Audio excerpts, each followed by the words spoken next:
call the meeting to order. And before we get started, I'd like to recognize some special guests here today. We have Richard McCorkle with Chattahoochee Point Risa. Welcome, Richard. Thank you. And is this Tim? Tim Helms with Southwest Risa. And then we have Dr. Craig Lockhart with Dooley Board of Education. And we're going to hear from Dr. Dooley in a short while regarding school improvement. Thank you very much for being here. He's used to saying Dr. Dooley to the case. He's from there. He's from there.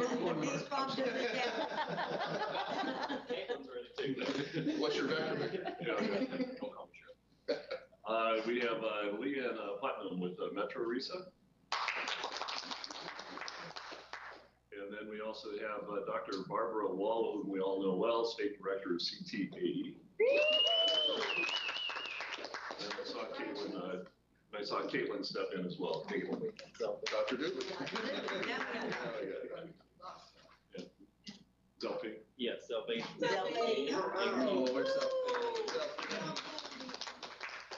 All right, thank you all for being here today. I appreciate everything that you do to support education in Georgia.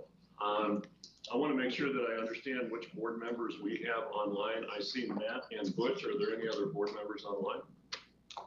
Kenneth's online. Good morning, everybody. All right, good morning, Kenneth. Good morning. Morning, Kenneth.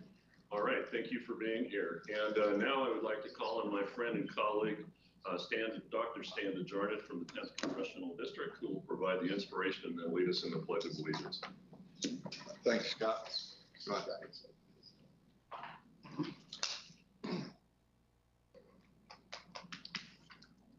Good morning, everyone. It's an honor to be here and have a chance to open this.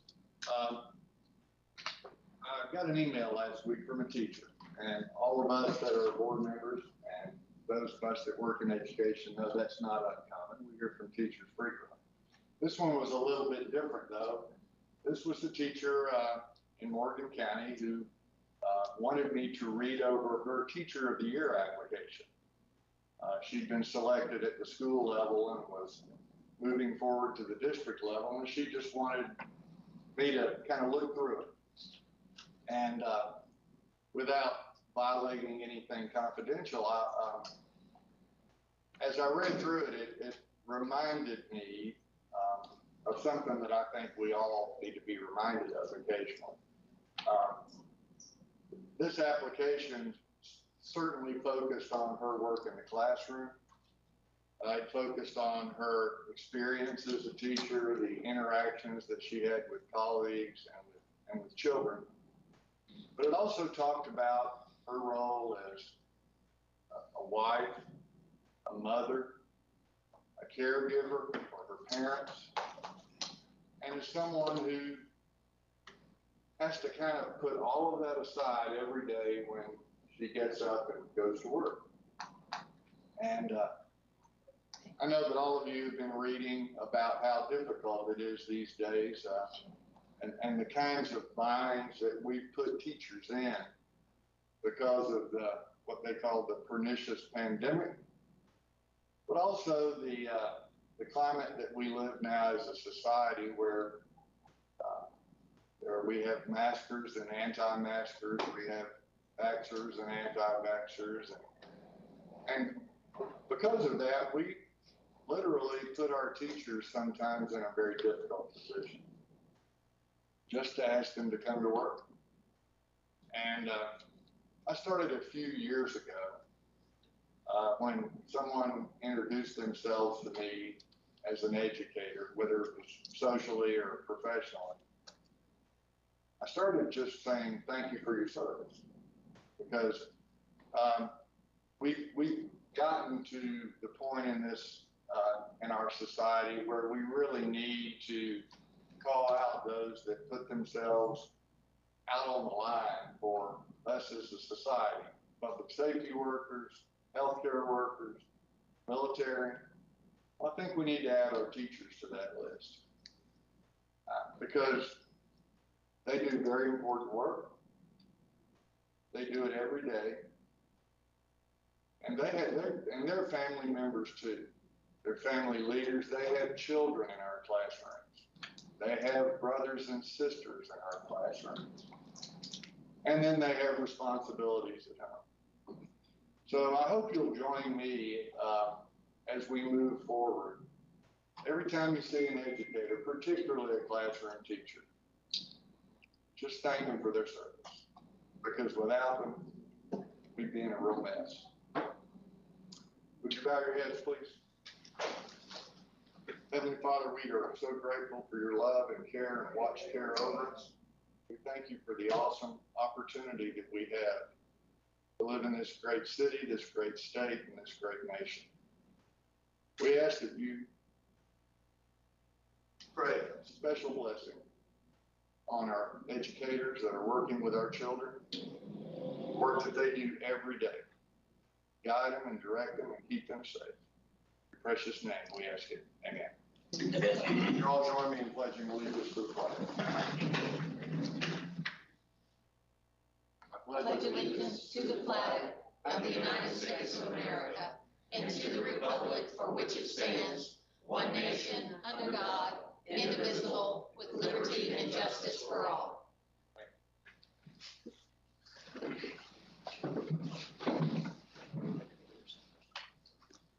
Stan, thank you very much for those inspiring words. And also want to extend a special happy birthday greeting to Miss Zoller. I think just recently celebrated her birthday. I did on Monday, all at the same time. Congratulations. All right, we're convened as a committee as a whole, and the first order of business is actually assembling the agenda. And we're going to start with budget committee items. I'm going to turn this over to Vice Chair Jason Downey and Chair of the Budget Committee.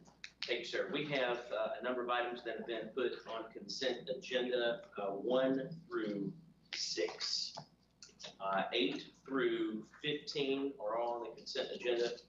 Item 7 will be pulled for a separate discussion and a presentation from Matt Cardoza. And then on 16, we are pulling one item from the 5250 contracts. The Southern Regional Education Board contract amendment will be pulled for a separate vote. And everything else in 5250 under item 16 will go to consent agenda. It's very wordy, but Understood. Just to summarize, I've got items 1 through 6, 8 through 15 for consent, and then items number 7 and 16 for separate vote. correct. Actually, just one item from 16 will be a separate vote. The rest of 16 can be put on consent agenda. Just the Southern Regional Education Board is pulled. All right. Is everybody clear on that? Mhm. All right. And that concludes that business. Thank you very much. Butch and Helen, I'm not sure who's presenting for Rules Committee. Ellen. Uh-oh. All right, Mr. Chair, I guess I presided yesterday, so Freeman said, item number 1, we're going to pull for separate vote, although we selected to adopt. Item number 2, move to consent. Item number 3 to consent, and we pulled item 4. Table. Okay, to quickly review, item number 1 is a separate vote, number 2 and 3 are consent, and number 4 is table. Yes, that's correct. All right, everybody agree? Perfect. Dr. DeJarnett, District Flexibility and Charter Schools Committee items. Yes. The District Flexibility and Charter Schools Committee recommends that items 1, 2, 3, and 4 be placed on the consent agenda. All right. Does anybody have any questions? All right, without objection, then we'll move those to consent. And then, turn this over to Ms. Kenmore. I make a recommendation to move the following to the consent agenda. The individual student waivers, minutes of the July 2021 State Board meeting, minutes of the July 2021 executive session meeting, the August 2021 personnel report, and the August 2021 legal report, with the exception of one legal appeal being pulled for separate votes. Okay, everybody got that? Any questions? Okay, perfect.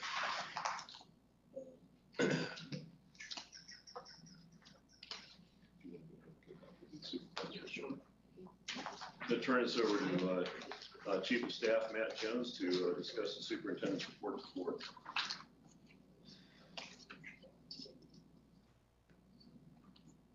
Good morning, everybody.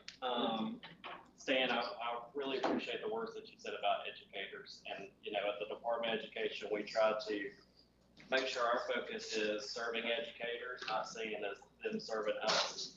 So we try to make sure the work that they do is always the focus of the work that we do. We have a few presentations today. We're going to be providing an update on the dyslexia pilot, and we have SRAB who's evaluating that pilot joining us. We also have a turnaround update provided by Dr. Stephanie Johnson and Dr. Craig Lockhart from Dooley County Schools. So Stephanie tell you generally about the work, but we really wanted to hear about directly from the district about what's happening on the ground with those types of support. But before I go into that, there were two quick things I wanted to do. One is just really recognize Dr. Zelfine Smith-Dixon. She, of course, is our State Director for Special Education Services and Supports. Zelfine has worked for the department, I think, almost 16 years.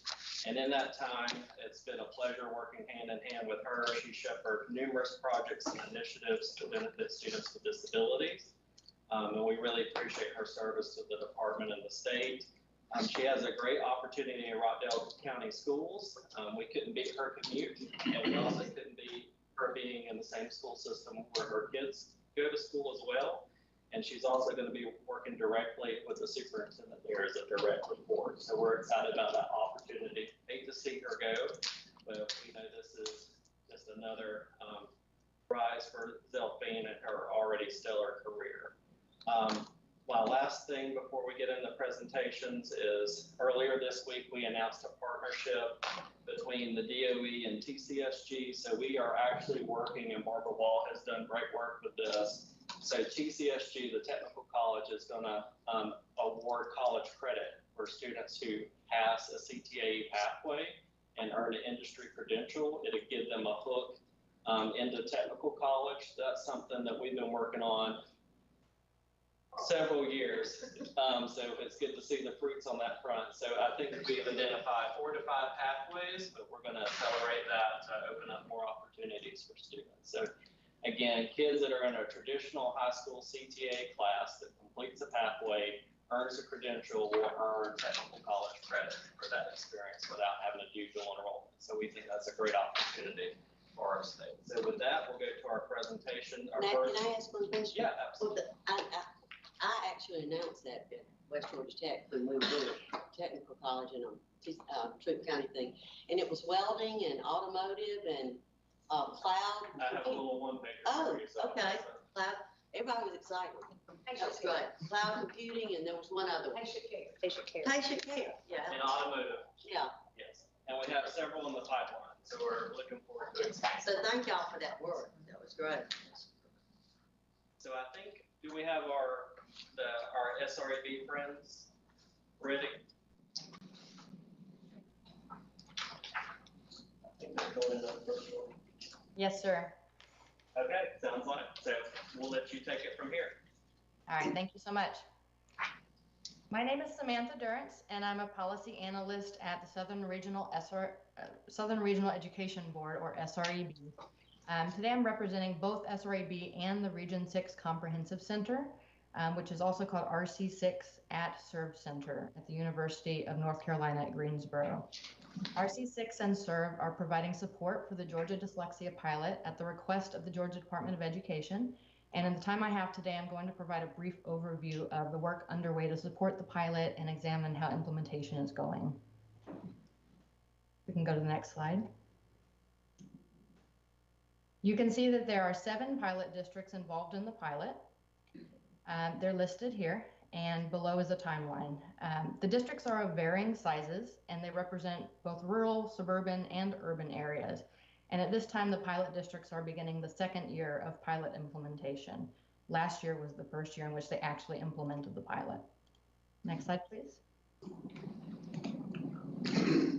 This past school year, RC6 and SRAB produced an implementation analysis based on information collected from interviews with district leaders in the pilot districts, and we did that in June 2020. So in a moment, I'll provide an overview of that brief and what it contained. We also developed a variety of informational resources for the pilot districts in collaboration with the Department of Education. And this year, that work continues with additional informational resources and a new implementation analysis, which I'll also discuss a little bit more in a moment. Next slide, please. The first brief was based on the pilot district's plans for the 2019-2020 school year as of June 2020. It's publicly available, and there are links to that document both in the previous slide and on the slide at the end of this presentation. The brief begins with an overview of Senate Bill 48, its requirements, and a description of the state supports and resources that were put in place by the department for the pilot districts and for the pilot as a whole. It then provides some information about the pilot district's plans for the 2020-2021 school year with regard to the various aspects of the pilot, challenges they faced in the course of planning for that first year, and actions from the State Department and the legislature that could support implementation in the future. Next slide, please. In the coming months, we will finalize the newest implementation analysis brief, which examines how the first year of implementation went in 2020-2021. This brief will go into more depth about some of the factors that affected implementation, how the district screened students for reading difficulties and characteristics of dyslexia, efforts underway to improve reading instruction and intervention, and how districts were using screening and progress monitoring data to make decisions about instruction and addressing students' needs. It will also describe the various types of resources that the pilot districts found most valuable as they worked through year one of the pilot, and what the pilot districts in the state can learn from that first year of implementation. And when we finish, this brief will be posted on the Georgia Department of Education's dyslexia webpage and both the RC6 and SRAB's websites. The informational resources that RC6 and SRAB developed and more information about the pilot can be found on the Georgia DOE dyslexia webpage, which is linked here. And we have also included direct links to the first implementation analysis and those informational resources on RC6's website. And at the end, you'll see that we have contact information both for everyone who's involved with SRAB and RC6 that you can contact if you have questions, as well as the department. Thank you. That's great. Can't wait to see what they find during the year. Are we going to get a copy of those Kingston? Yeah, I was just about to say that. Thank you. And we'll make sure you get a copy of the report. And I think it means a lot that these districts have stuck with this. The pilot started with the pandemic hitting, and then they've stuck with it with this year as well. So testimony to that great work. Any other questions? Thank you, Scott, for doing that. My pleasure. I think it's important, and particularly with the recent stuff that we've been looking at with regard to dyslexia overall. So thank you very much for bringing this information forward. Thank you. All right, our last presentation we have is an update on the work with the turnaround office, and we have again Dr. Stephanie Johnson. If you could come up, and Dr. Craig Lockhart as well. Well, thank you all. Thank you very much for having us today. And Talisa, you can go ahead and get our screen up. I think we're ready to go.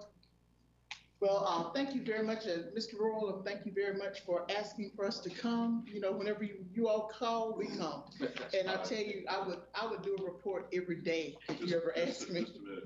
We've got some people that are online. I think the only way they're going to be able to hear you is through the mic over there. Uh-oh. Uh-oh. You want her to stand in one place? No. Let me tell you this, though. Hear. I hope you all can hear. If you can hear, that's great. Ms. Johnson. Good. Well, thank you, because you can't see the presentation from over there. So that's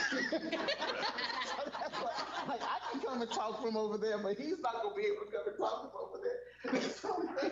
All right, but thank you very much. Like I said, we would talk every day about this work because it is our passion. And I just, before I get into the presentation, I just have so much appreciation for our Reese's and for my team here at DOE. It's actually Superintendent Wood's team, but for all of my colleagues here who have just made so many opportunities happen, from grants to people. You're going to get to see that today. And just want to tell you a little bit about this work, and thank you for you as well. So here we go. We can go to the next slide, Talisa. They're having to run this from another. I was like, yeah, I'm not, and we don't have our big screen. Talisa, you can move to the next slide.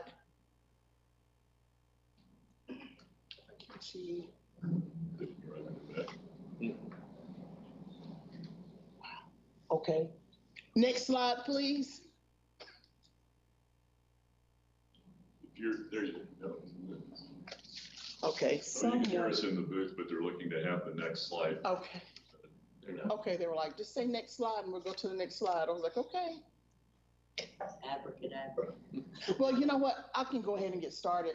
So, because I know what's on my slides. So I just wanted to kind of tell you all where we were. So in transitioning into, from the former turnaround structure into the support from Georgia Department of Ed, we decided because we actually included the CTO schools into our work at the end of January, March, February. We went into the pandemic in March.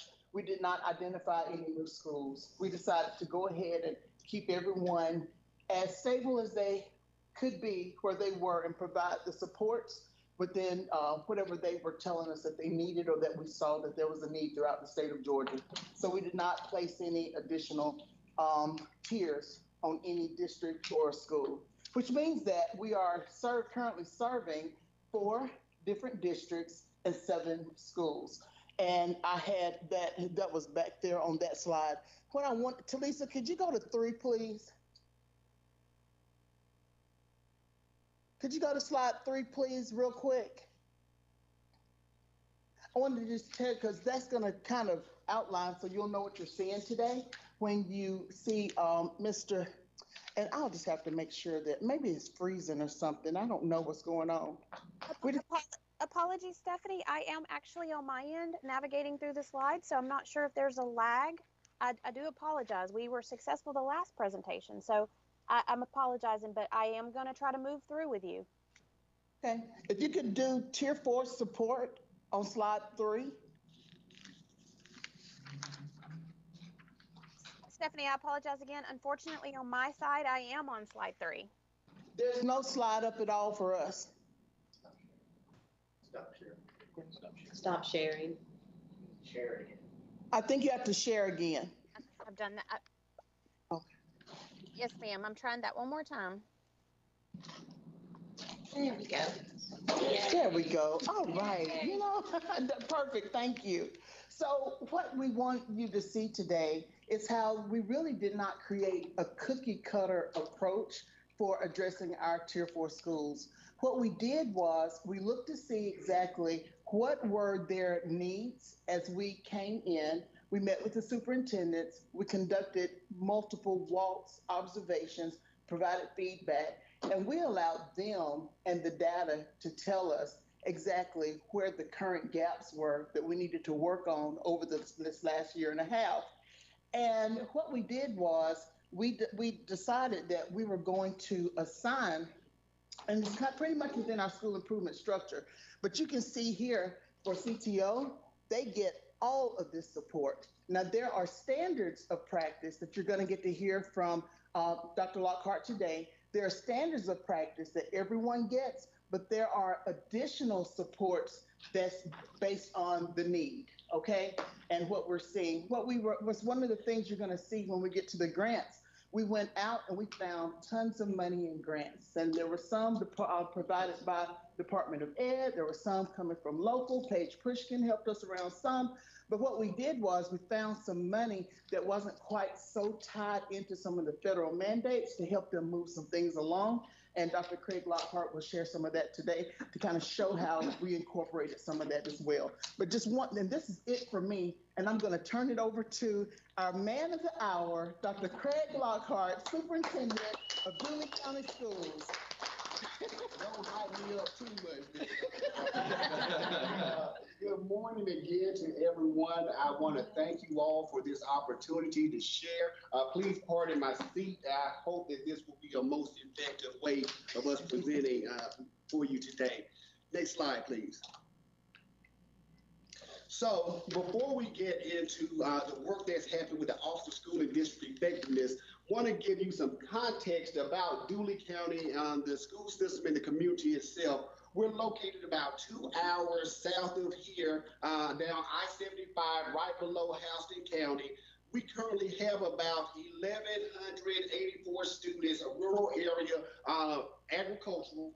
And one thing I want to point out is that our Hispanic population has increased steadily in size, at least as I've been there at Dooley. We're currently seeing 20% of our students are Hispanic. And so you will see that number, but you think about the fact if you go into our classrooms, 1 out of every 5 students is Hispanic. And that allows for us to have to start stretching and trying to find different ways to take care of our entire student population. We're embracing this opportunity. We're growing and they're growing, and we're really satisfied about their work. I do want to also note that we are 100% free and reduced lunch. So we do provide support for students as far as the areas of poverty and all of that. Next slide, please. Our mission is to provide educational excellence for all students. And I want to take just a moment to stop there. We look at excellence as doing better today than we did yesterday, doing better this week than last week, better this month than last month, better this year than last year. We are not attempting for perfection. we understand that nobody's perfect, but we are focused on moving forward and trying to be the very best that we can be each and every day. Next slide.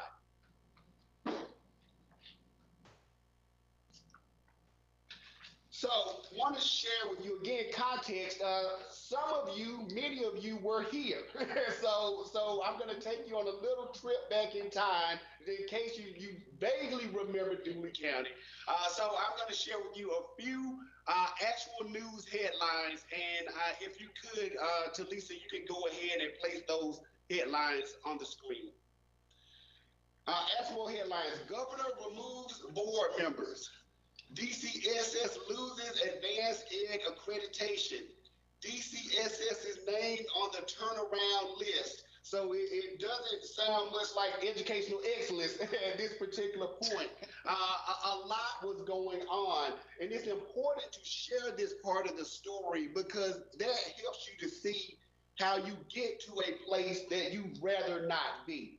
And ultimately, there was tremendous leadership instability, and there was no instructional focus. And so, as evidence of that, let me show you what happens when there is an absence of consistent leadership. Next slide.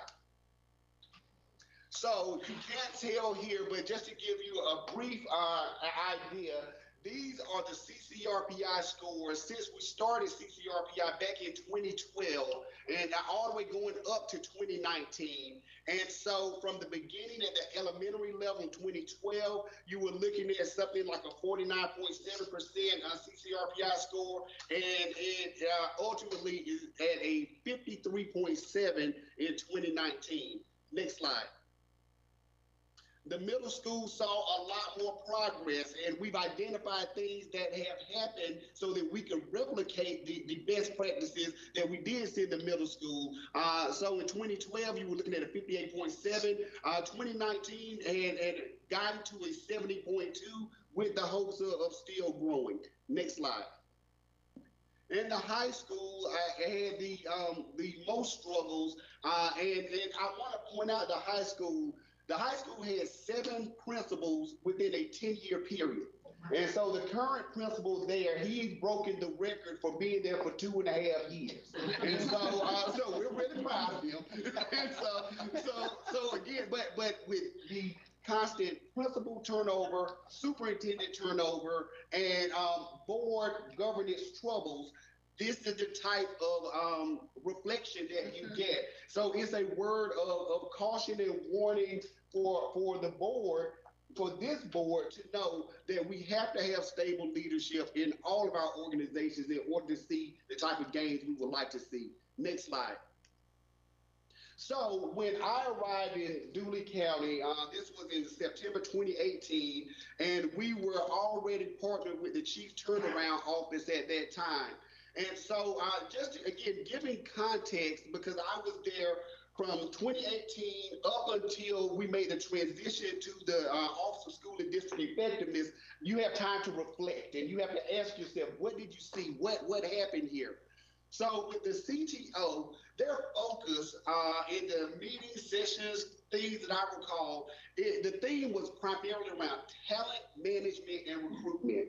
And the idea was trying to make sure that you had the very best teachers coming to these rural areas where they would be able to do the work. And one thing is true, A highly qualified, highly trained teacher is all the difference. We all know this.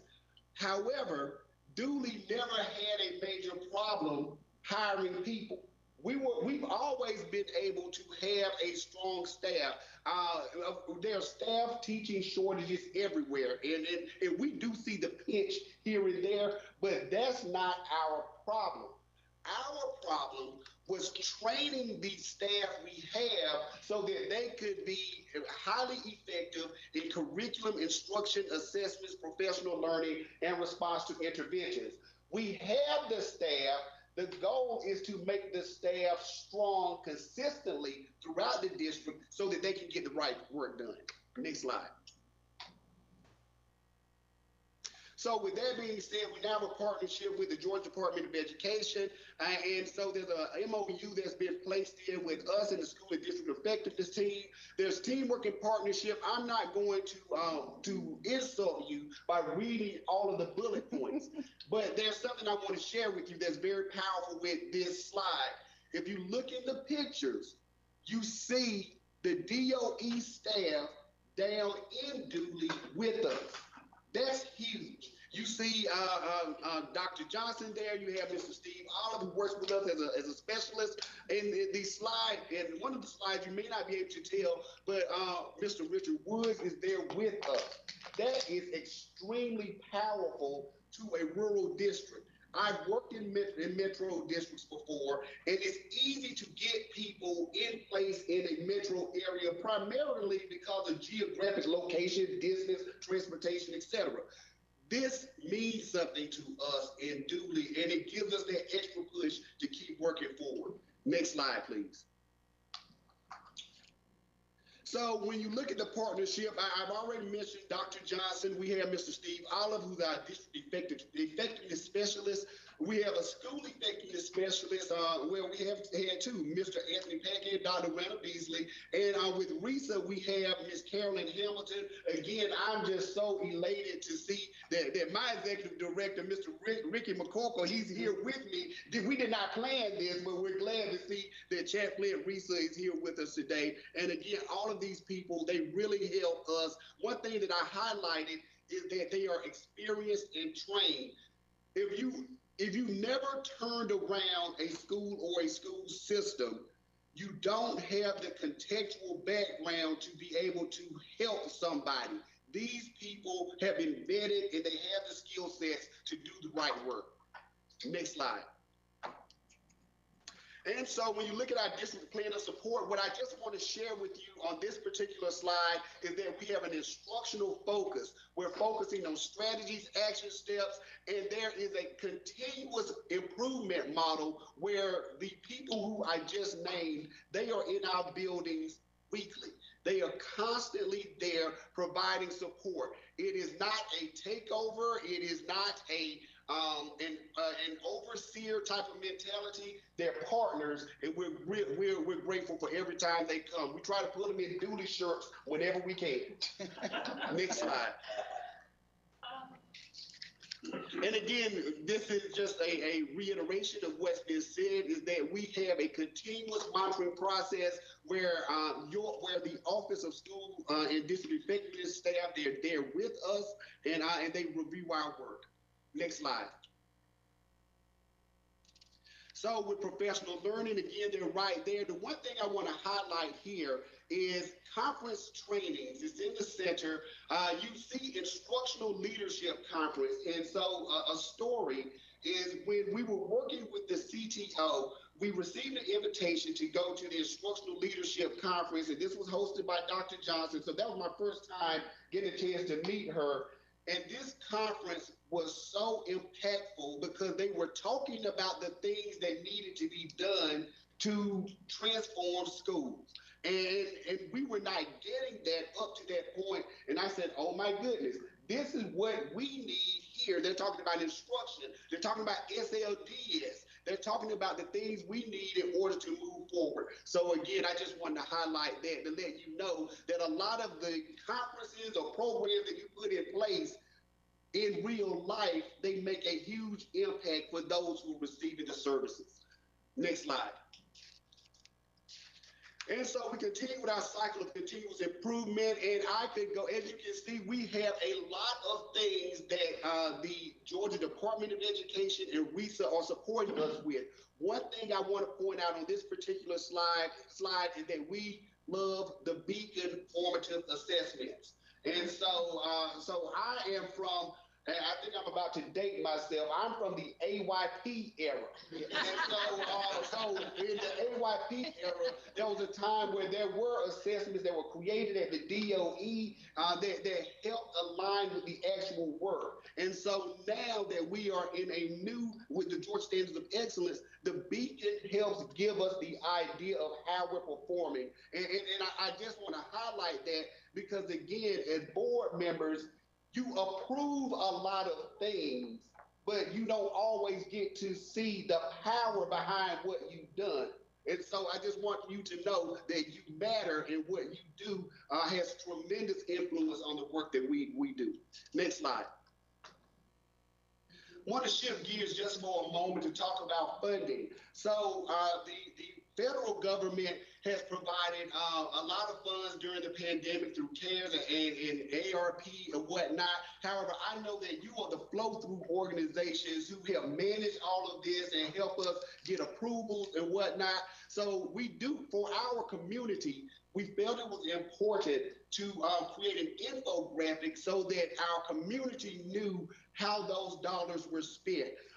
If you look here, CARES funds in grand total, we received about $11 million in those funds.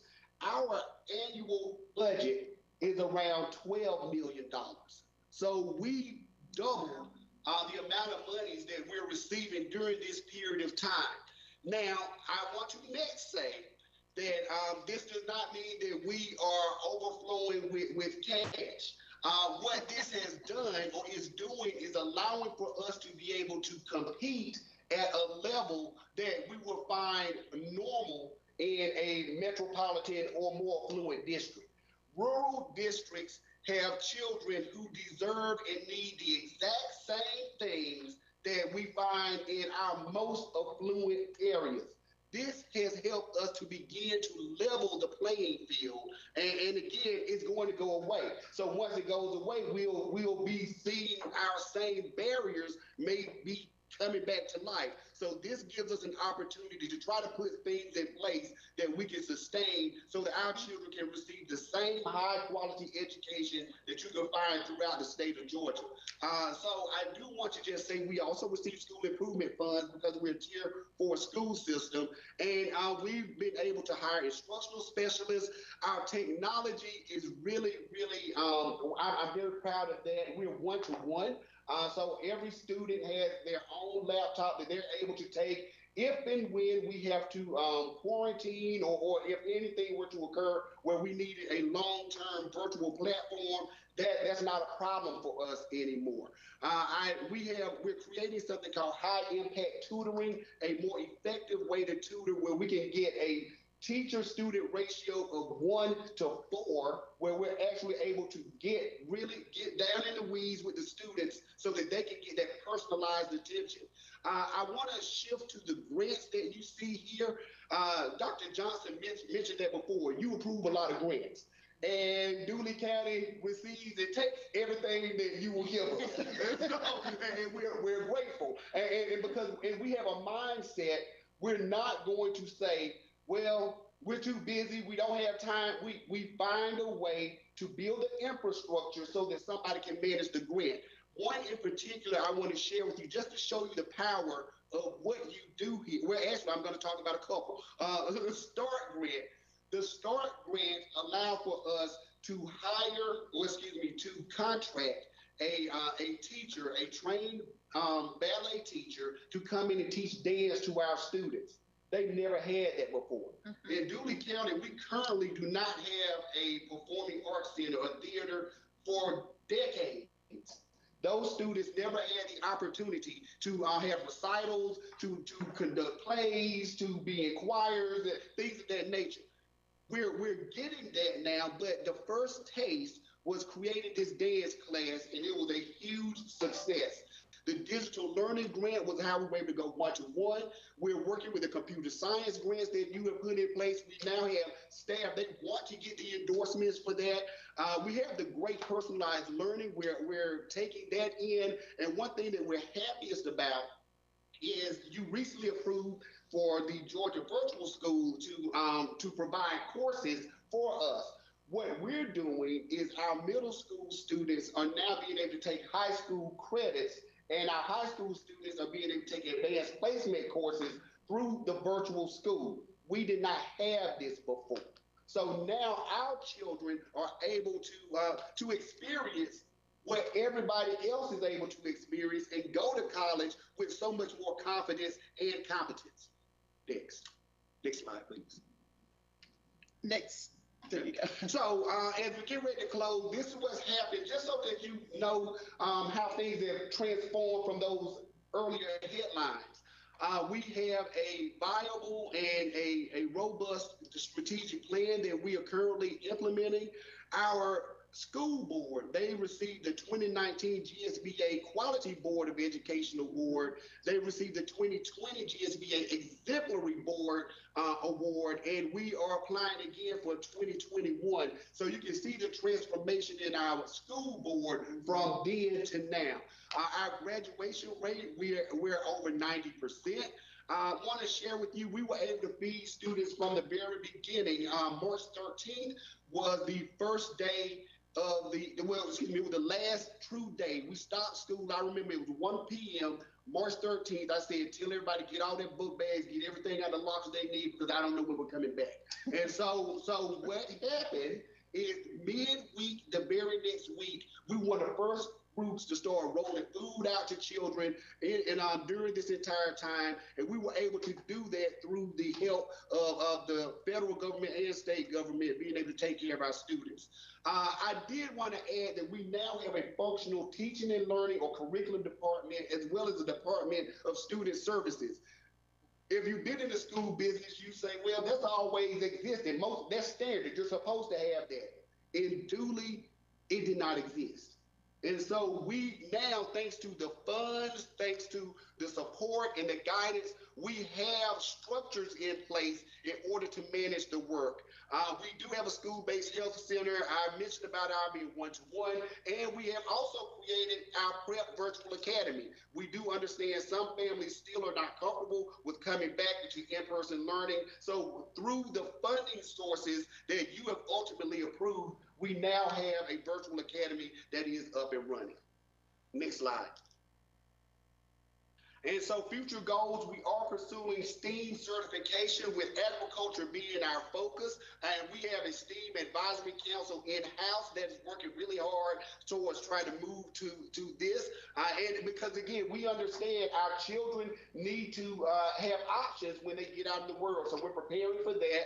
I put in here a big thank you for approving our College and Career Academy grant process last month.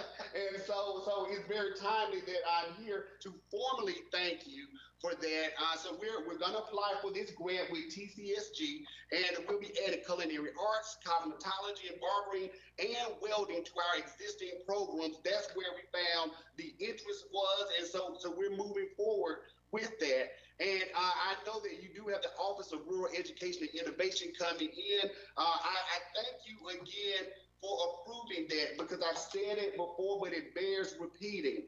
Students in rural schools deserve the exact same thing as you'll find in metro and more affluent areas.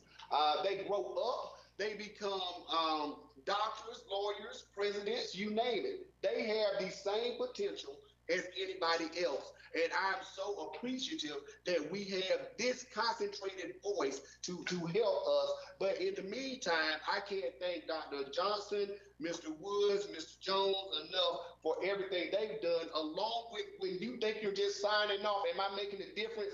You see it, you are, okay? So thank you for all you do. Last slide.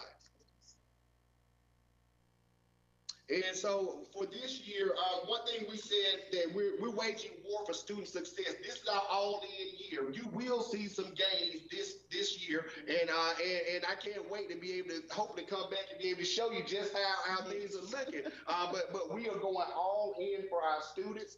One thing that I share with the staff, I said treat this year like it's the first one to make an impression and the last one to make an impact. This is the one that we're moving forward with, and our motto in Dooley is "This is Dooley," and we're headed to the top. So thank you all for your time, and I'll turn the floor back over to Dr. John.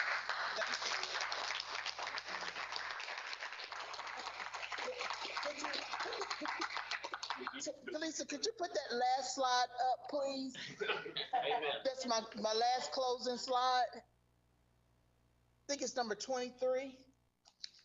There you go. Stephanie, I don't know if you heard me, but I was just saying, does anybody feel like they just got out of a revival? There you go. And I want to tell you, he wrote that himself. No input whatsoever. We actually shortened it. Wrote it. I think it just came from the heart.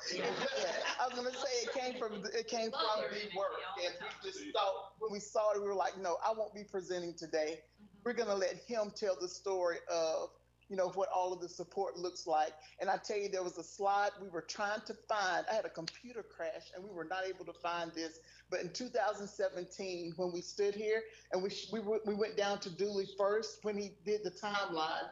And we just wanted this to show today of the difference of when we were like on the road in Dooley County, the difference in when we all work together and we all collaborate and we look to see exactly and ask the district, what do you need? Let the data tell us, let them tell us.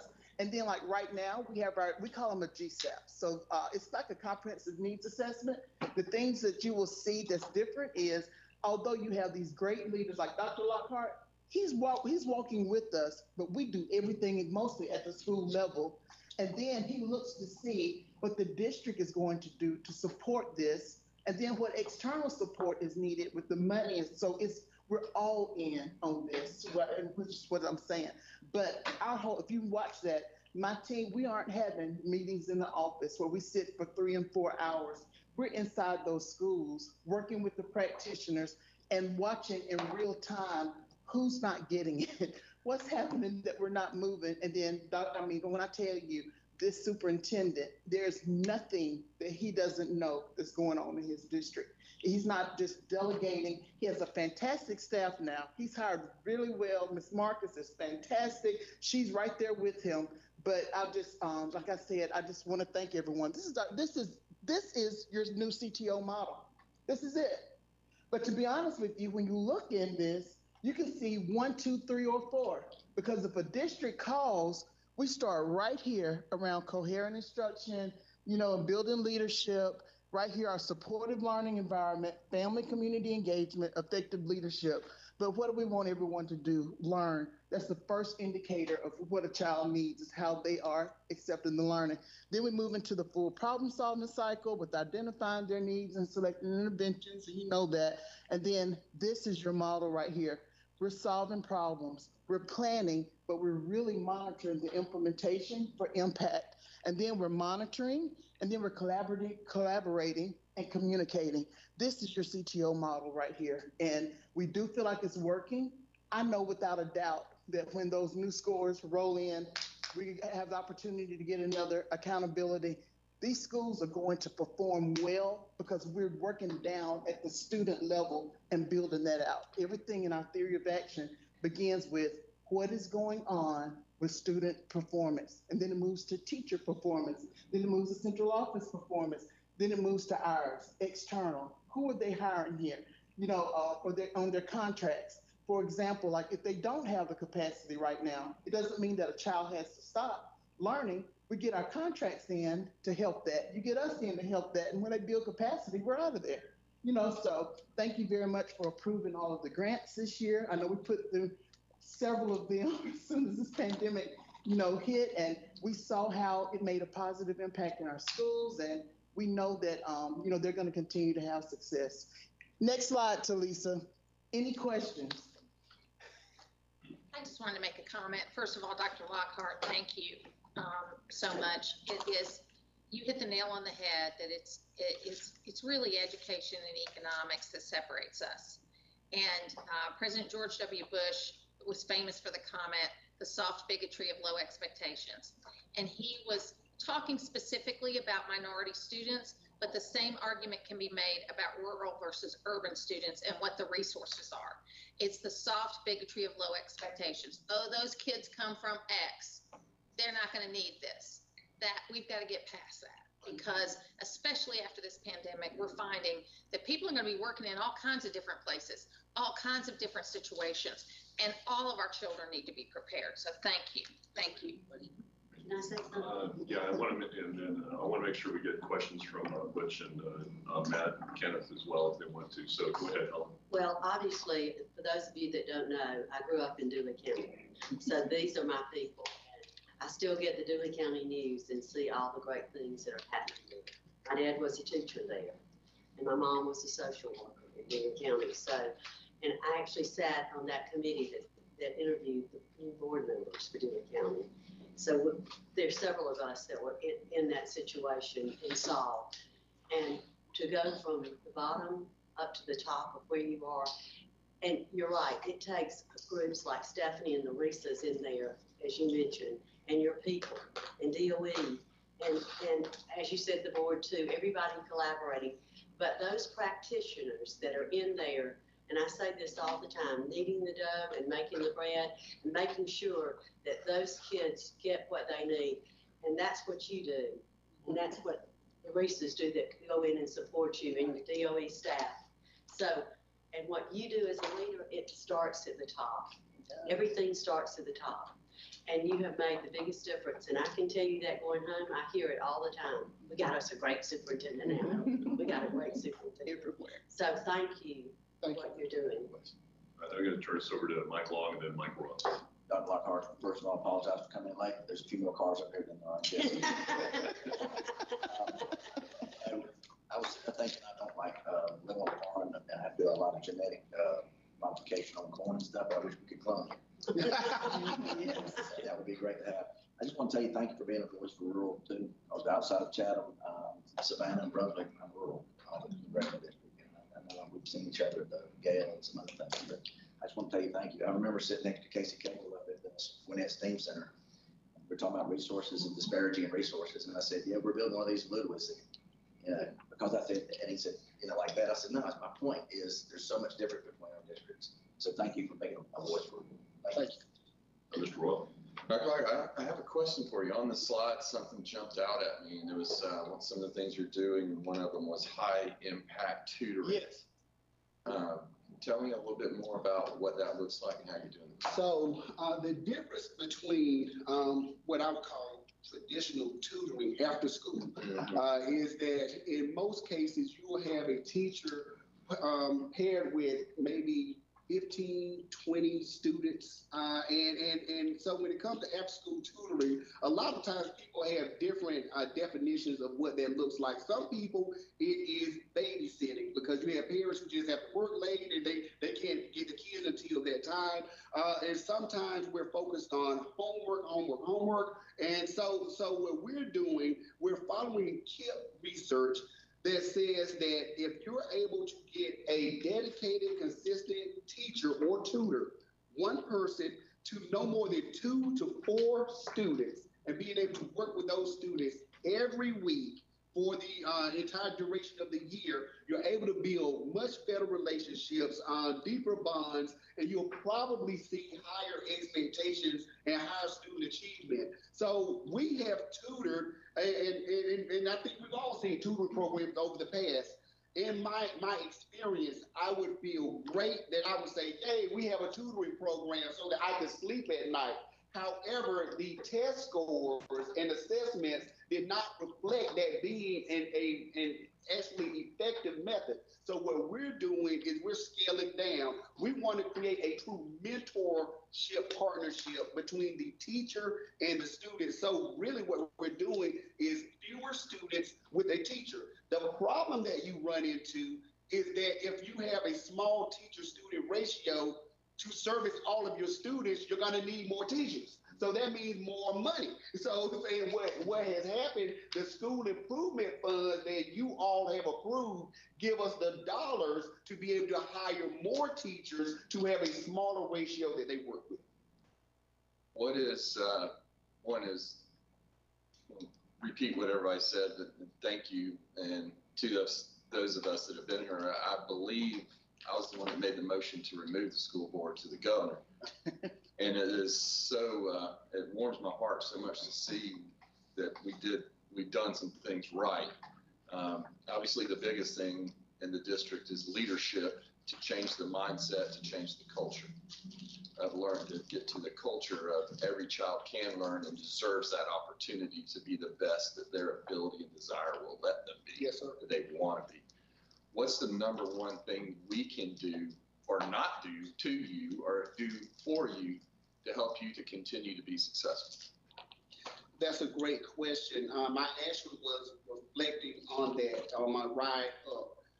You're doing the right work.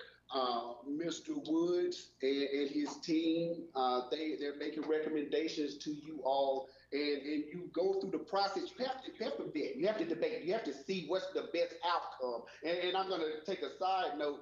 When we were trying to get the screen working, what I liked, I saw how the board members step in to try to problem solve, and you got to it. That's what you're doing here, and you're doing a very effective job. During the pandemic, there were so many things that needed to be waived or excused. And so I was getting something from Matt Jones or different members of the team. We're waiving this because you realize it was common sense. It was realizing that we had to get some things out of the way because we still are truly in a week-to-week survival mode. Back then it was day-to-day. And so now it's week-to-week survival. And so you remove the barriers that would detract us from doing what we need to do. One sheet of paper that needs to go into the DOE in an urban district is the exact same sheet of paper that needs to go in from a rural district. The difference is there might be an office or department, about 4 or 5 people working on that one sheet, where I had one person who's doing 2 or 3 different things, still trying to get you that one sheet. You have removed the barriers. And so I would ask that y'all just keep doing what you're doing. Everything makes, to me, everything is making sense. And when you pass down directives, we know that it's been well vetted. So I just ask that you just keep doing what you're doing.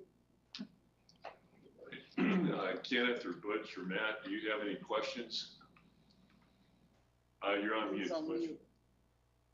I'll let Dr. Mosley go first, because it's his district, so.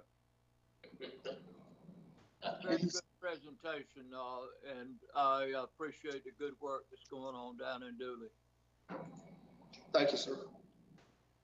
I'd like to, this is Matt Donaldson, I'd like to say that appears that Dooley County is in good hands, so it's great to see. You know, to comment on rural Georgia, I echo that. And rural Georgia often feels left out, and there's 2 Georgias sometimes. But what you're doing today, you're coming to Atlanta, and that's what people have to do. Rural Georgia's speak up, got to speak up and be there. So I appreciate you coming today, and thanks for what you do. All right, Kenneth, did you want any questions or anything to add? No, I just I see I was part of that group that was with you all in 2017. I see the depth of the work, the energy that the department staff and the Dooley County staff have poured into this system, this process, creating the plan. I love how academics and careers and beyond are connecting in Dooley. I hear that excitement and the connection with the programs that are coming there. So I'm continuing to cheer for you, and thanks for all the work that you do, and continue on. Thanks. Thank you, sir. Ms. Kenmore. Dr. Lockhart, every time I meet you, the first time I met you, you got high energy. I'm like, wow, because I remember everything that happened with Dooley here. And I am so excited that Dooley County has a leader that's willing to lead. And I see you and Dr. Johnson as a dynamic duo because you're making things happen. And I am excited for the students in Dooley County and also for the counties around you that see the energy and see what's going on. That will inspire them to rise up to the occasion. So thank you so much for coming. I know this is not what you're used to. Like Mike Long said, this is not the same traffic that you have here in the county, but it is well worth it. Thank you for being here. Thank you for what you did. Mr. Denny. Dr. Lockhart, it's great to see you again. Yes. I remember when all that was going down, I was on the board in Bibb County, and we had some very similar issues. We were able to avoid the same calamity that happened down there, but it is tough work to turn a system around that, especially with what happened in Dooley County. And it's even tougher, again, when you have limited resources. I represent the 8th, and so you're right on the cusp. You're actually, it's one of the border counties that Butch and I share with the 2nd, but I have a lot of counties that fit that same profile, like Dooley County. Less than 2,000 kids, and it's tough to get the tax base and the revenue.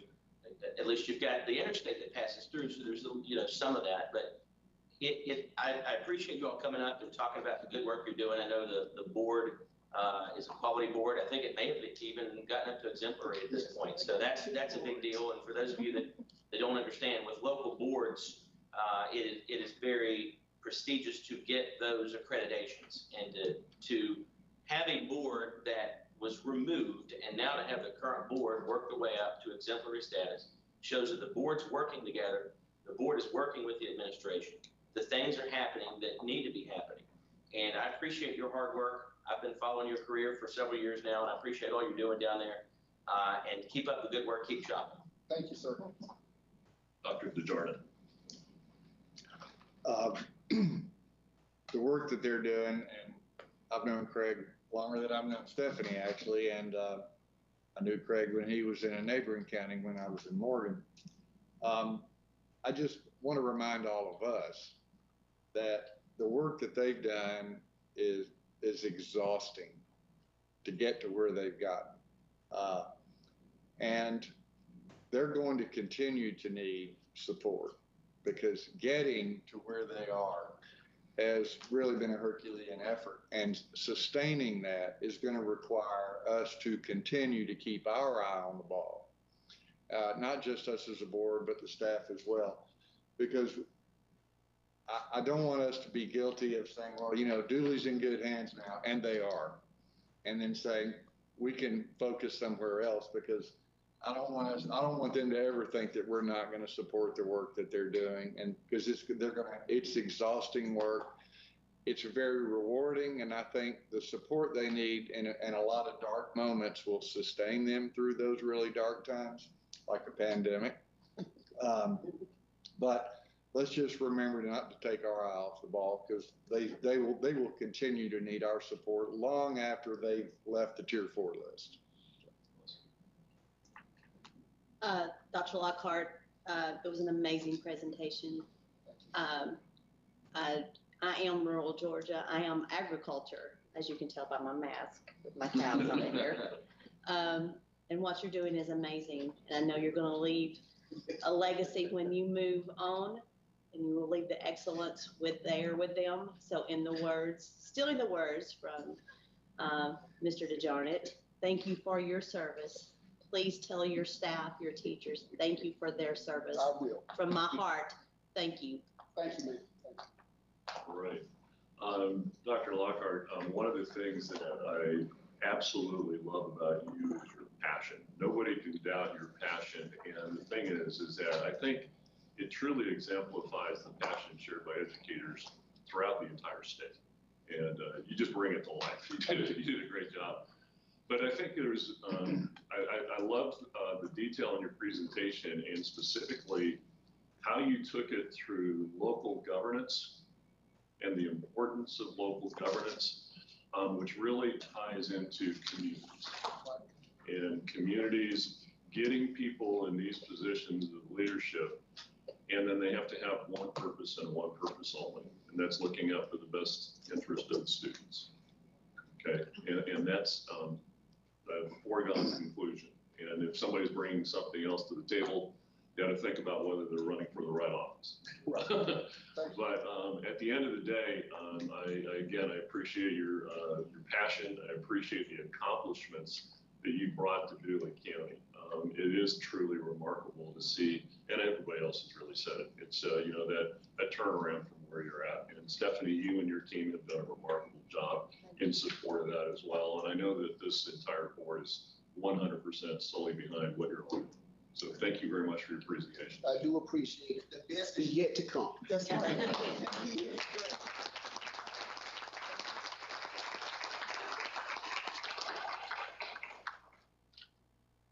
All right, we're just going to kind of muscle through because we just really have a few items here. And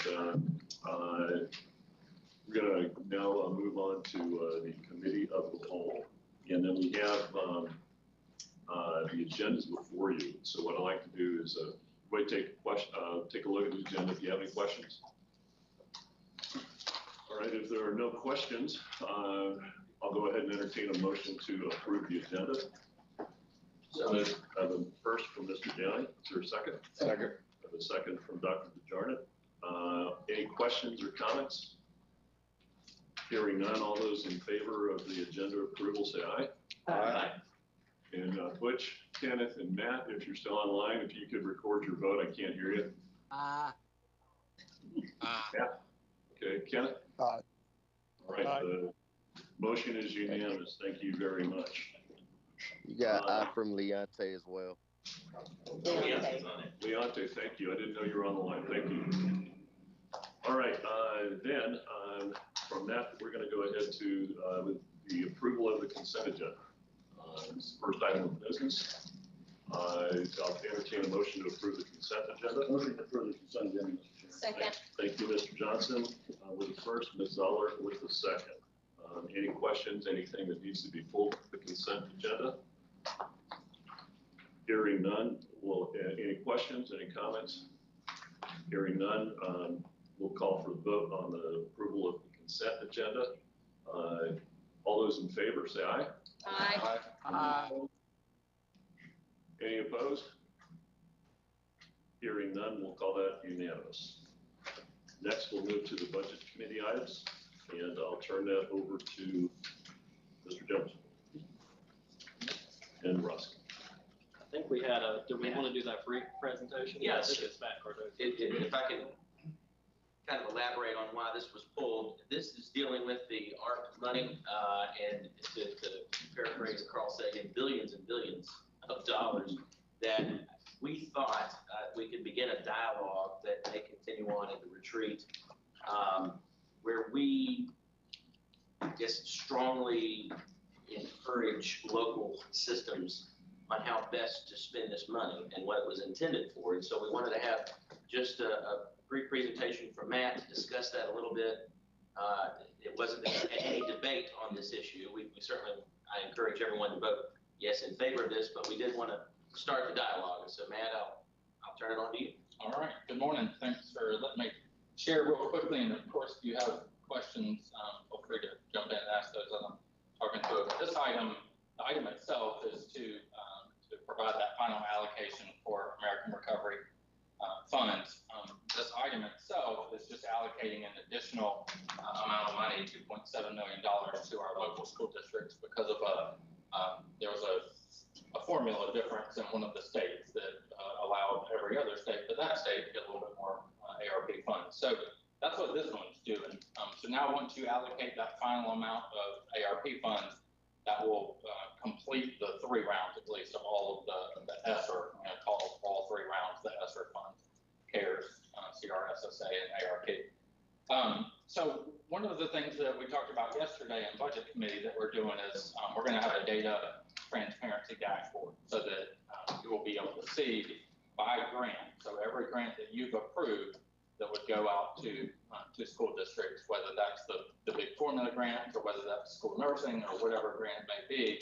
We will have a dashboard, so you'll be able to click on that by district. You can look at it statewide, and it'll be able to tell you what percentage of those funds the school district has been approved for, and then what percentage they've actually drawn down and spent to date. So you'll see differing amounts depending on the district's needs. I just remind you that for even the CARES, the first grant, the time frame for that is they still have through September 30th of 2022. So they still have a little over a year to spend those funds. Now, a little over 80% of them have hit 100%. So most of those funds were spent very quickly due to the true emergency nature of those last spring.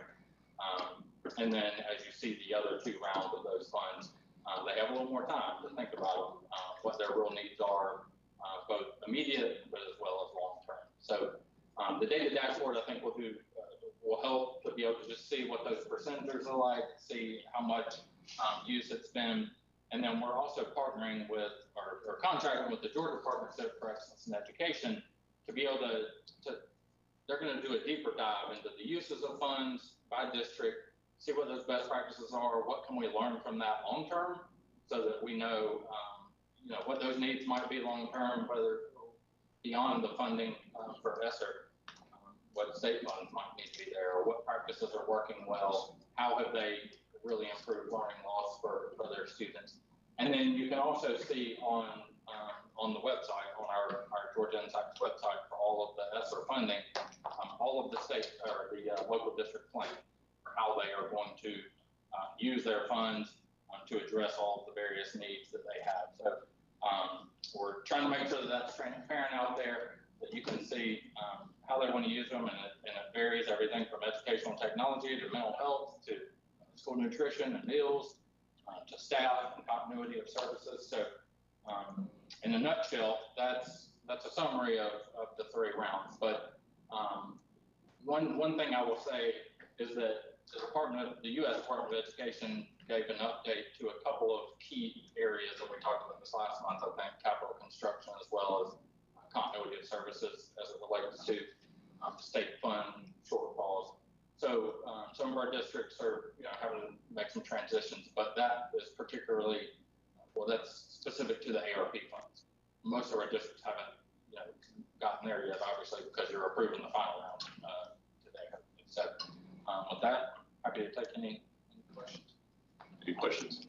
Just comment on that. That's as Jason led into, this was all information we had in budget committee, and I thought that Jason and I thought this would be helpful for the rest of you know, because I have started to get questions from folks and legislators and people on, how are these funds being used? Are they being used wisely? Are they being used for the intended purpose?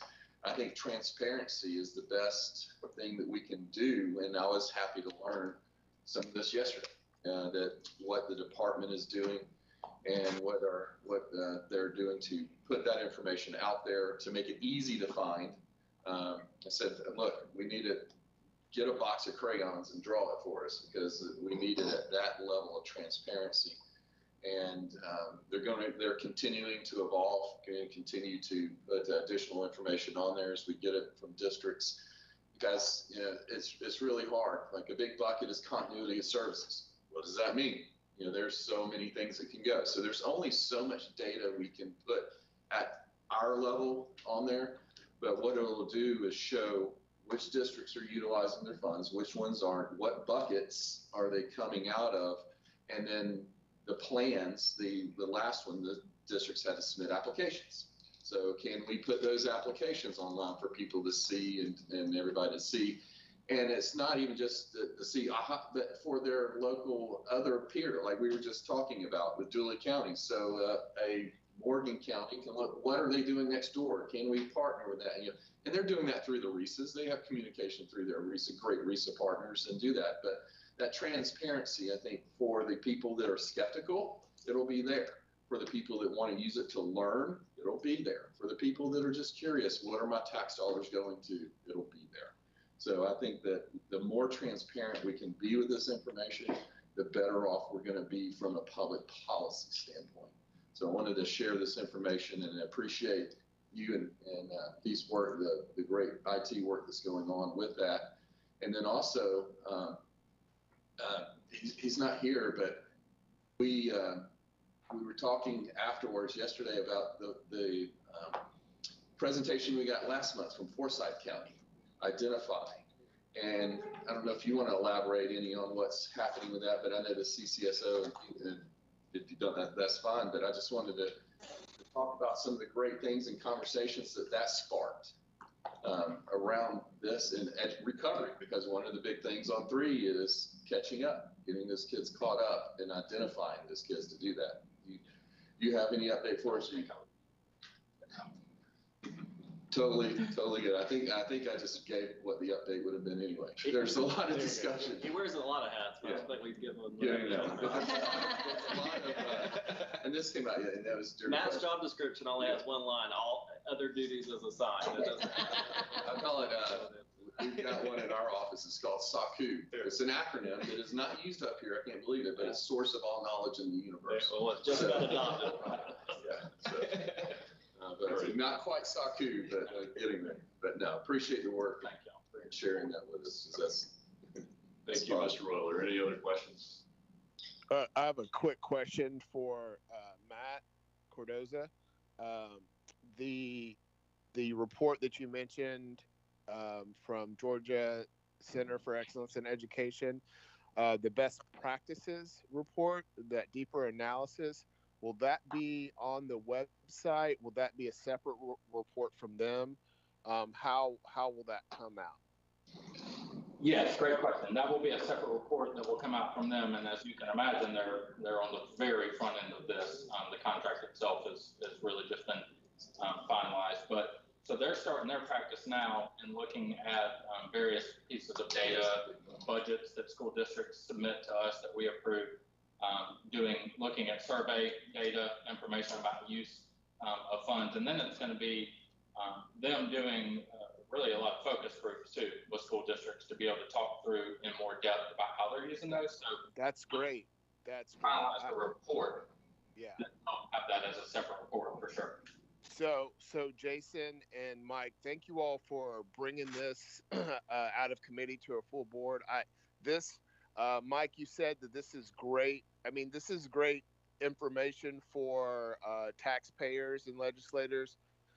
This is really time capsule information for educators as well, because we can, that level of data collection and analysis, we can all learn and get better from it. So I appreciate hitting the pause button on the distribution of the funds, and now we can look back and see truly what those best practices are. And so funds aren't wasted, we're good stewards of them, and that we can also look at achievement and progress made all across our state with the use of this. So that's my comment. Thanks. Thank you, Kenneth. Butch, Matt, or Leonte, do you have any questions or comments? No question. No questions. All right, I'm going to turn this over to No Mr. questions for Leonte. Thank you. Thank you, Leonte. All right. Would anyone like to make a motion to approve this agenda item? I'll make a motion, Mr. Budget Chairman, to approve item, the item number 1 under Budget Committee C, Grant Amendment, American Rescue Plan. Make a motion to approve. Right. Is there a second? Second. Second motion, Donaldson. We have an actual report in first from Mr. Royal and a second from Ms. Petty. Any further questions or comments? Hearing none, Chair will entertain the vote. All those in favor say aye. Aye. All right, any opposed? Hearing none, the motion carries unanimously. All right, the next item is Budget Committee item number 2. Mr. Chairman, this is was part of the $50,000 to $250,000 contract. Specifically, this is sub-item, if that's the way you want to word it, dealing with the vendor Southern Regional Education Board. This is just pulled for a separate vote to avoid any potential conflicts. Russ, did did you want to comment on essentially what this contract does? Is there? Yeah, I think we're just doing a no cost extension, so it's already been voted on. Yeah. We're just asking to extend the contract dates. Correct. And I don't know if there'll be any discussion, but if anyone would like to offer a motion to approve this. Motion to approve by Donaldson. Second. All right, we have a first from Mr. Donaldson, a second from Ms. Zoller. All right, any questions or comments, discussion? Hearing none, and I believe we have one abstention. There'll be an abstention. Yeah, they'll have the opportunity. All right, so all those in favor say aye. Aye. All those opposed? All right, and then I believe we have one abstention, is that correct? Yes, I'll abstain. All right, thank you. All right, Julie, did you get that recorded? Okay, thank you. Mr. Chairman, that concludes budget committee. All right, terrific. Let's go ahead, because I'm getting the signal that we may need a restroom break for a few people. Let's go ahead, we're going to break for 10 minutes, and let's all plan on being back here at, let's call it, let's be a little longer, 9:40. Would you mind taking a picture with Dr. Lockhart? Oh, absolutely. In the newspaper. For those online, we're going to reconvene at 2:40. I know. What's the direction? All right, that works.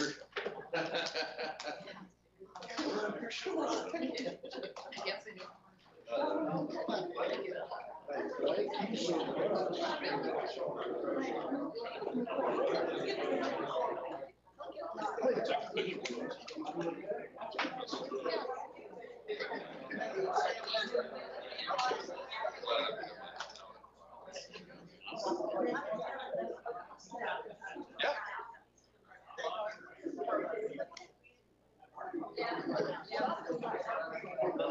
Yes, ma'am.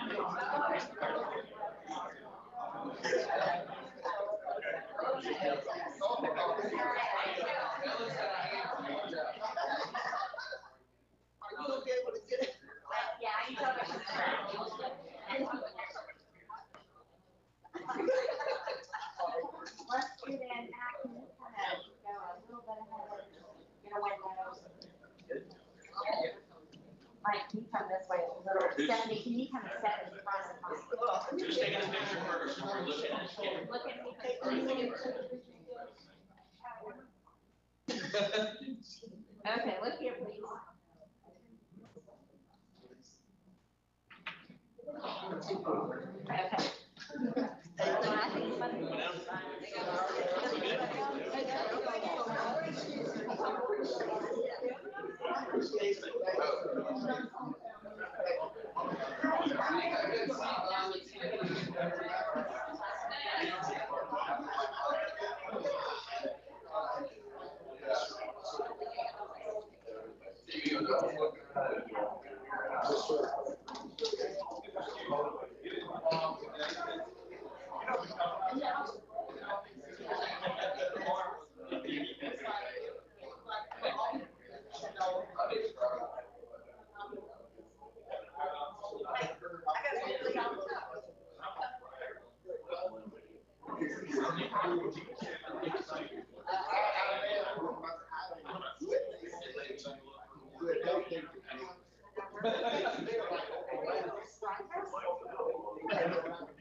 Honey.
Mike, Scott, Stan.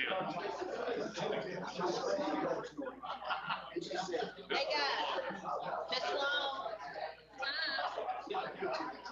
Mike Long.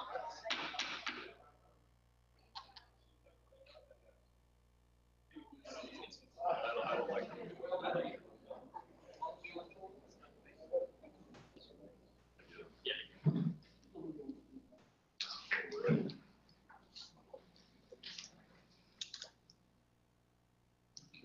Well, welcome back, everybody. We're going to go ahead and continue, and now we're going to go ahead and turn this over to the Rules Committee, and for the one item that we have.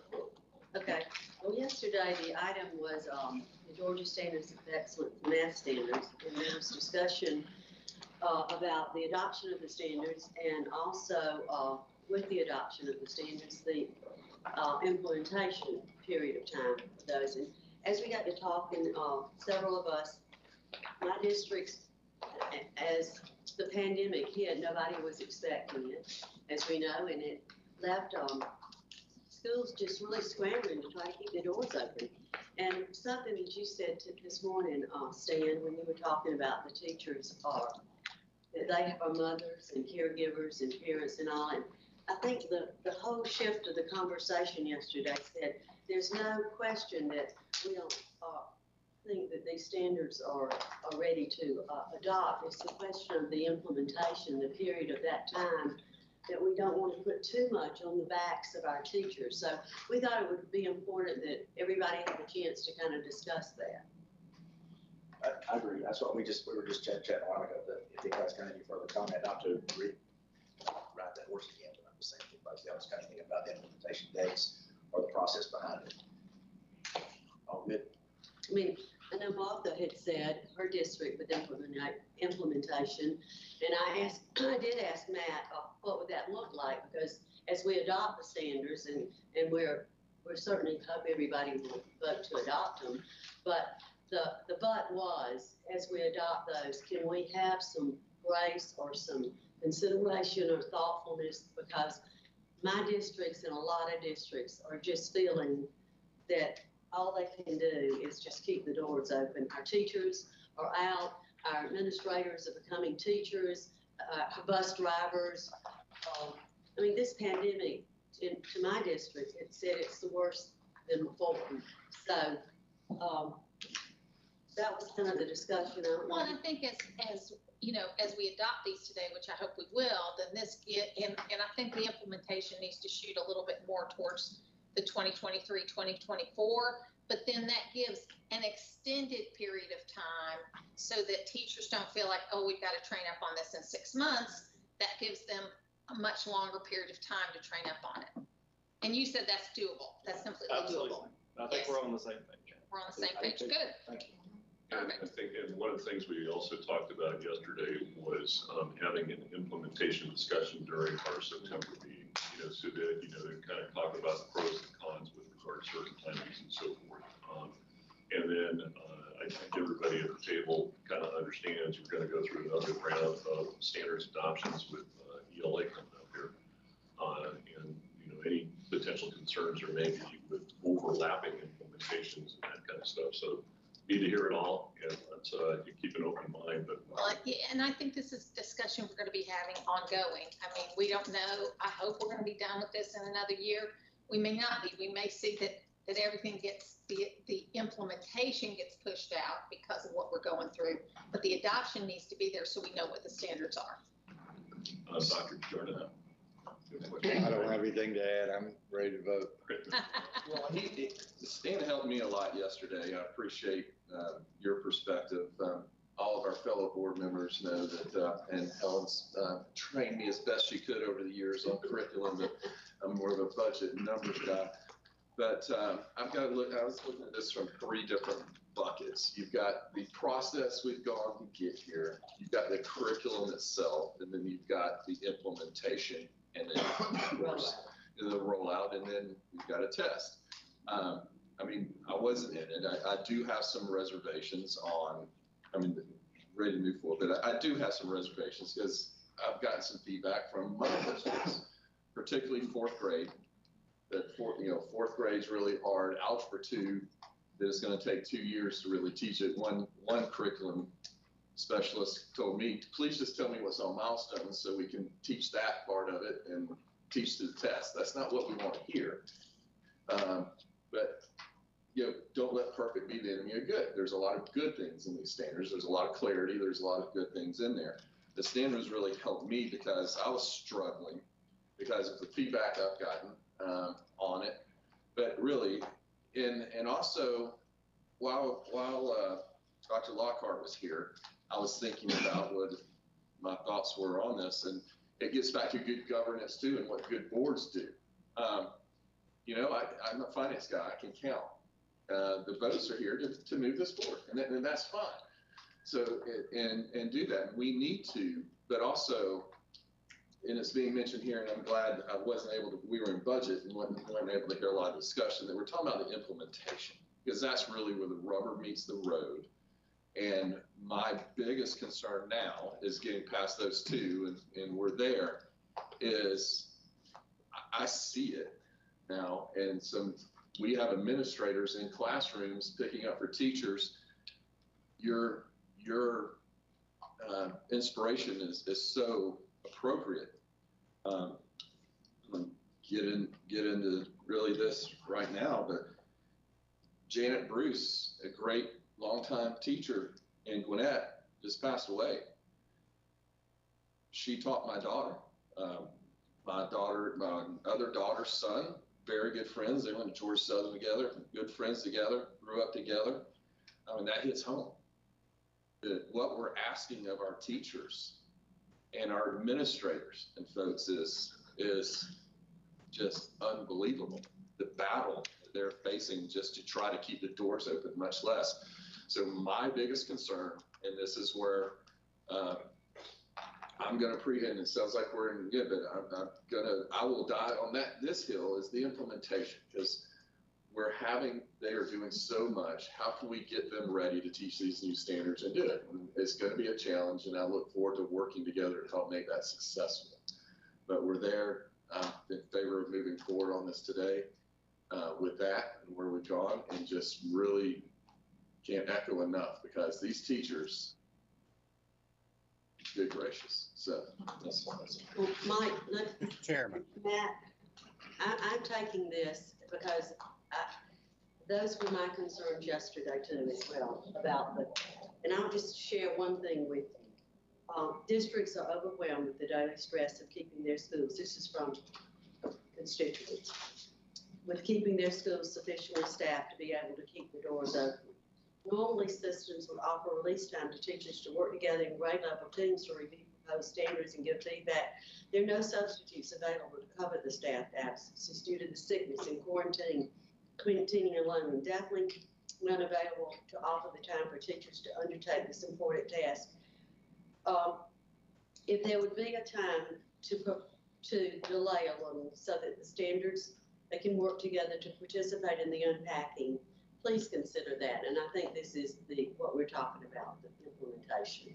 That is my concern, Matt, but I've heard you say today that passing the standards, approving these standards, will have them ready so that when you see the ground or the districts are ready, then you can move forward. But you're going to give some grace to our teachers and our districts. It's been very clear about that. And I think that knowing that, I can support, and I said that yesterday, the approval of these standards.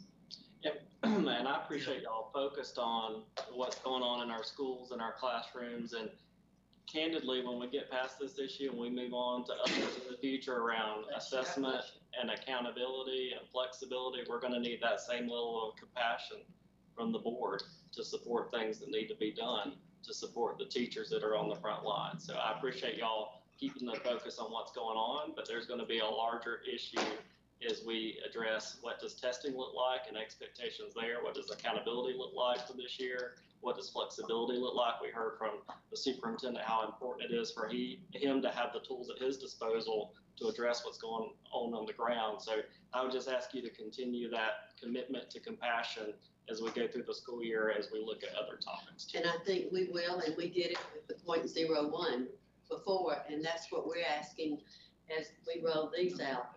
As you look to this and the implementation, because the standards are going to be as good as teachers understand how to do it. We're 100% on board. We have a comment or question from Matt Donaldson. Hey, Matt. Thank you. After the third try, thanks.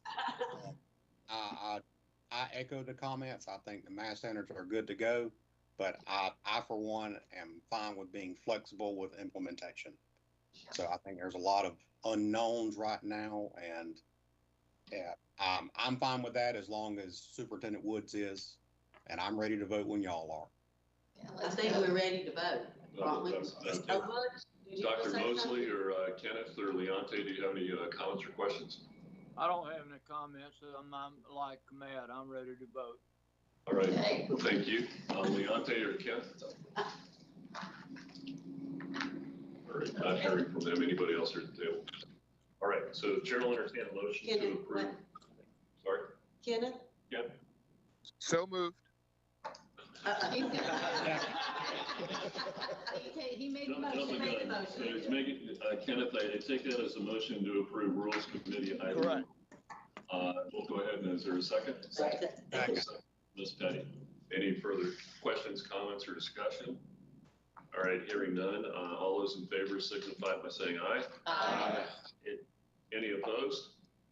All right, it carries unanimously. Fantastic. Ms. Kennemore, Executive Committee items.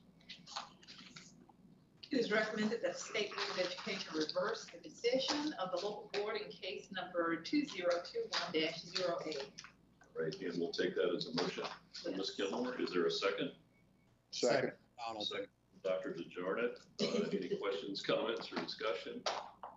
Hearing none, we'll take the vote. All those in favor of Executive Committee item number 1, please signify by saying aye. Aye. Any opposed? Motion carries unanimously. All right. Chairman's comments, I really have none. The only thing I wanted to share with the board and the community at whole, I think I've let the board members know, but the board will have a retreat in October, the 12th and 13th long. I want to thank you for your diligence in securing some arrangements for us for this retreat. More information to follow, including invitations as well. And then what I would like the board to do is, if you have agenda items that you think would be pertinent for the retreat, please send them to me so that we can start building the agenda.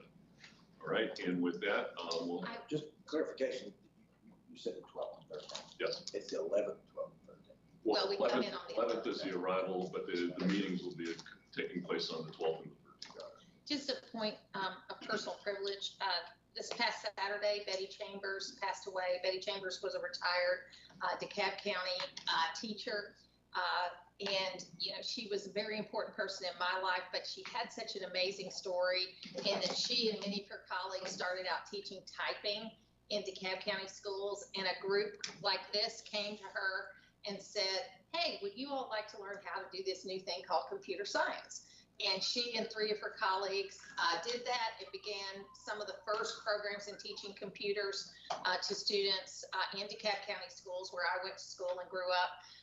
And up until, she died at 89, but up until about 4 years ago, she was still building websites for organizations.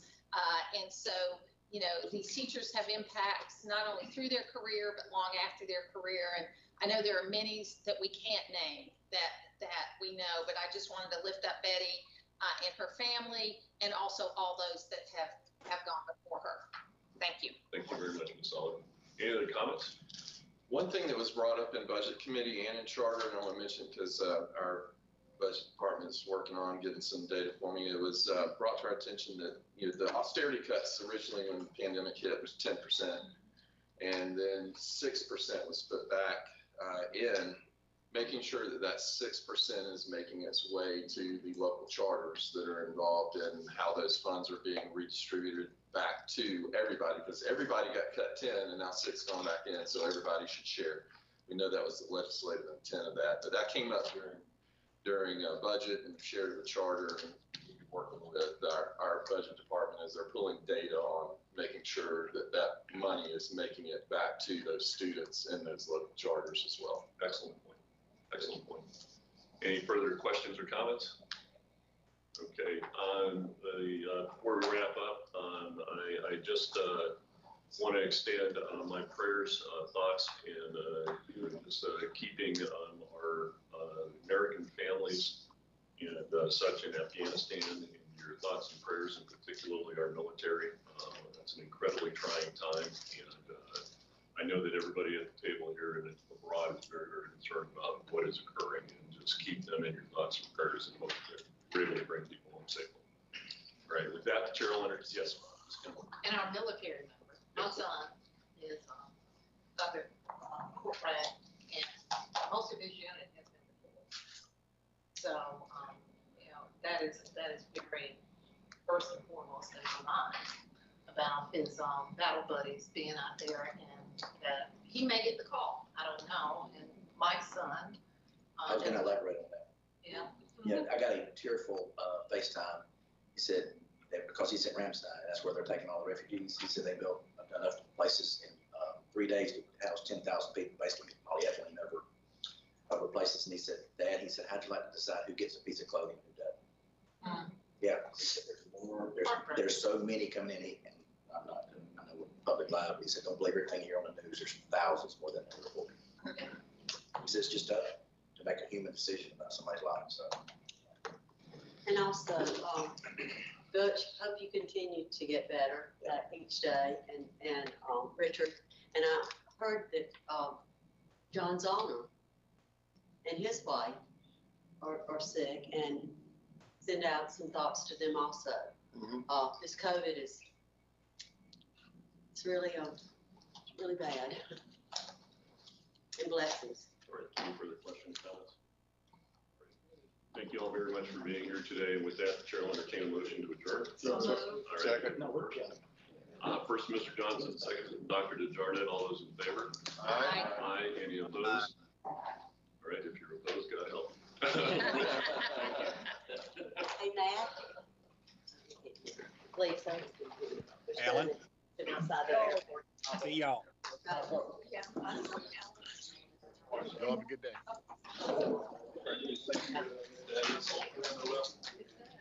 It is. My daughter had to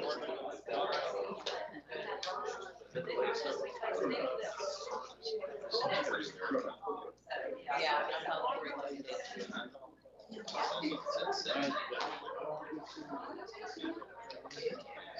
This one uploaded, this one uploaded, and then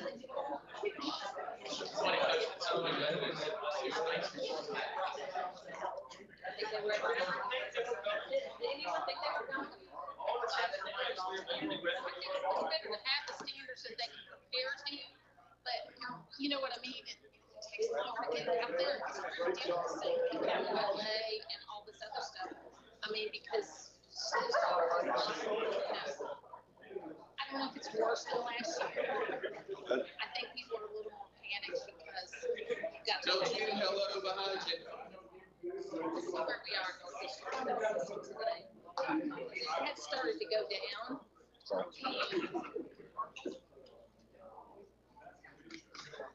Where exactly is the retreat?